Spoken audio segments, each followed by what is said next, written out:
আল্লাহর কসম লাগে কথাগুলো শুনে যাবেন। হযরত জিবরাইল ফেরেশতাদের সর্দার হয়েও আমার রাসূলকে তো ভালোবাসা দিতে জানে। আমরা সেই নবীর উম্মত হয়েও সেই নবীকে ভালোবাসা দিতে পারতেছি না। আমি কেন বলছি জানেন?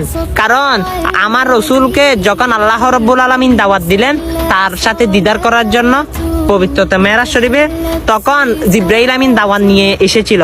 দেখে উম্মে হানির ঘরে আমার রাসূল ঘুমান্ত অবস্থায়, তখন আমার রাসূলকে জিবরাইল আমিন ডাক দেয় নাই। কি সম্মান! আমার রাসূলের কদম মুবারকে জিবরাইলের জিলবা মুবারক লাগিয়ে দিয়েছিল। সুবহানাল্লাহ।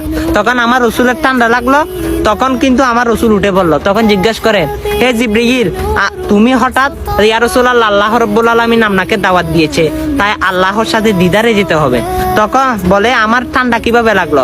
তখন জিবরাইল আমিন বলে, ইয়া রাসূলুল্লাহ, আমি এসে দেখলাম আপনি ঘুমান্ত অবস্থায়, তখন আপনার কদমে আমি আমার জিহ্বা লাগিয়ে দিয়েছি।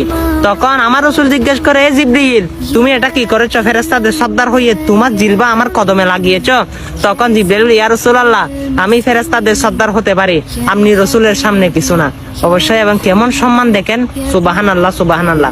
তবুও কি ভিডিওটা শেয়ার করতে মনে চায় না? শেয়ার করতে হবে না। অবশ্যই আমার মনে হয় আপনি অশ্বিকের রাসূল হতে পারলেন না। আমিন।